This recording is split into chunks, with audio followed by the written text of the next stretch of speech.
Leaving Ushuaia, it's only about a day and a half at sea. The next morning the guests wake up and they're in Antarctica. It feels every time like you're going somewhere special.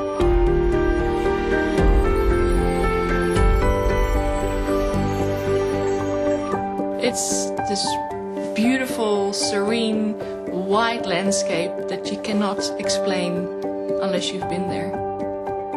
Waking up that morning and seeing that for the first time it's incredible.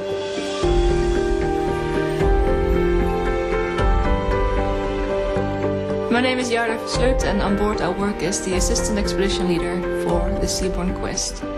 My name is Robin West, and I'm going to be the expedition leader on board the Seabourn Quest.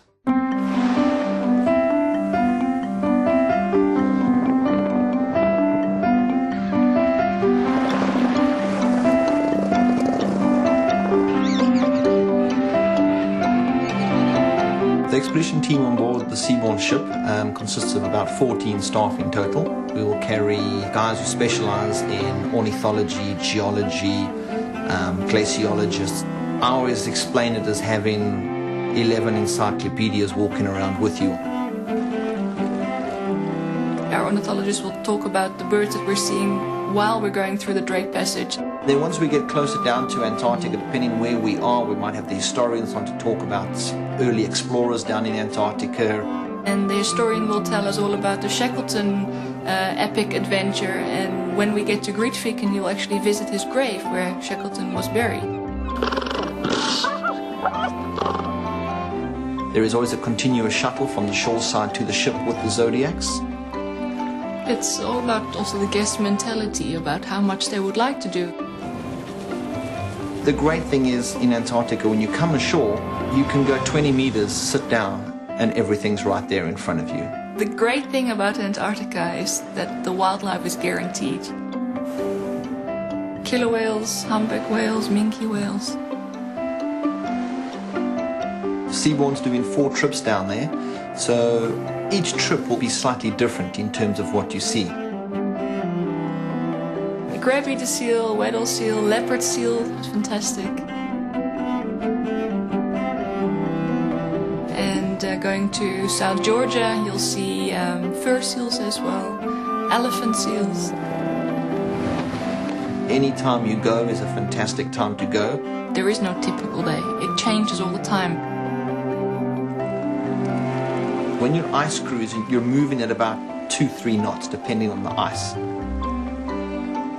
It is an incredible concept. You go outside, you're cold, you come back and then go back to your warm, comfortable room. I'm sure Shackleton would have been very envious. On an average day, the weather really isn't that bad. The magnificent thing with Antarctica is a sunny day is gorgeous. After all this summer in Antarctica, and I think I've been colder in Scotland on a trip when it's wet cold than ever in Antarctica.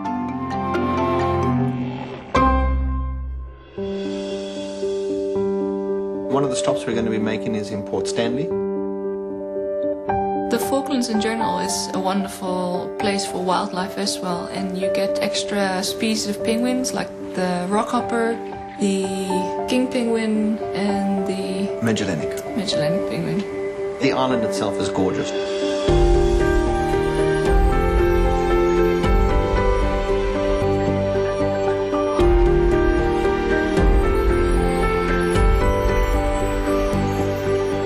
What's always great to see in the Chilean fjords is the contrast between this beautiful green forested landscape and then these massive glaciers which roll down over the rocks into the ocean itself. And I've got pictures from 10 years ago that I compared with pictures from the last few years, and you can see glaciers receding drastically.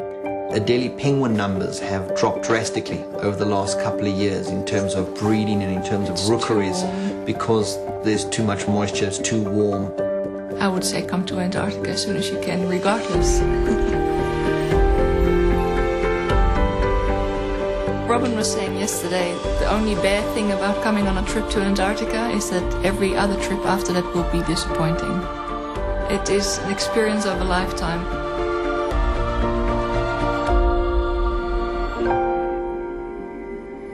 It's incredible to be out on glaciers, see penguins, see whales, and then in the evening come back, glass of champagne, dress, and enjoy the luxuries of the ship. It is, like Jarda said, something Shackleton, I'm sure, would have been very interested in. I mean, experience Antarctica, but do it in comfort. It's a great combination.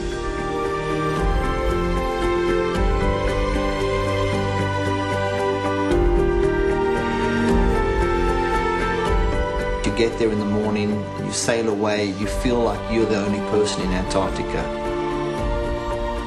It's just incredible. It's a wonderful place. It really is.